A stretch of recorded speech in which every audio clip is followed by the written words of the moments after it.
Final గా ఇలా యావత్ తెలంగాణ ప్రజలకి గాంధీ గారి మాటలు ఈ ఫైనల్ గా ఈ లొల్లి అంత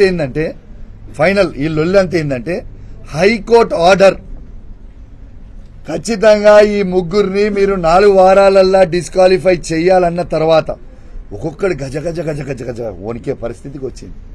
మీరు ఎంత గజ గజ వణికినా ఈ 10 నియోజకవర్గాలలో బై ఎలక్షన్కు రాక తప్పదు. మీరందరూ మాజీలు కాక తప్పదు.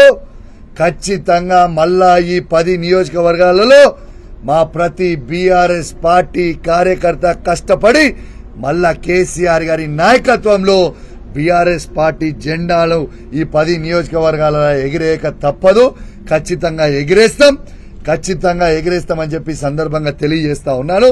మళ్ళా కూడా చెప్తా ఉన్నాను, ఈ 10 మంది ఎమ్మెల్యేలకు కూడా చెప్తా ఉన్నాను, మారిన ఎమ్మెల్యేలకి మా బీఆర్ఎస్ పార్టీ కార్యకర్తలు కేసీఆర్ గారి నాయకత్వంలో పెట్టిన భిక్ష మీకు మళ్ళా చెప్తా ఉన్నా, మీకు సిగ్గుంటే శరముంటే స్పీకర్ గారు మిమ్మల్ని డిస్క్వాలిఫై చేసే ముందే మీరు రాజీనామా చేసి ఎలక్షన్లకి రాండి.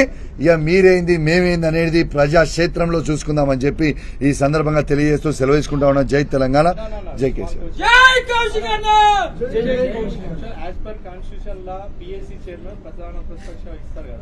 అందులో భాగంగానే అరికపూడి గాంధీ గారికి ఇచ్చారు కదా, తను కూడా మిమ్మల్ని స్వాగతించారు కదా, ఇంకా వివాదం ఏముందా?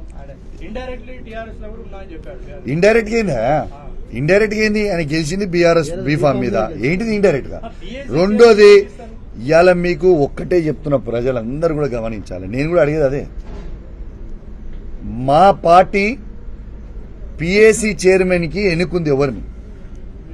కేసీఆర్ గారి నాయకత్వంలో ఆ రోజు నిర్ణయం తీసుకుంది హరీష్ రావు గారిని మేము పిఏసీ చైర్మన్ గా పెట్టాలని నిర్ణయం తీసుకున్నాం. హరీష్ రావు గారితో పాటు ప్రశాంత్ రెడ్డి గారు, గంగుల కమలాకర్ గారిని మేము నామినేట్ చేసుకున్నాం. మరి మేము నామినేట్ చేసుకున్న తర్వాత మీరు గాంధీ గారికి ఎట్లా ఇస్తారు పిఏసీ చైర్మన్ అని నేను అడుగుతా ఉన్నాను.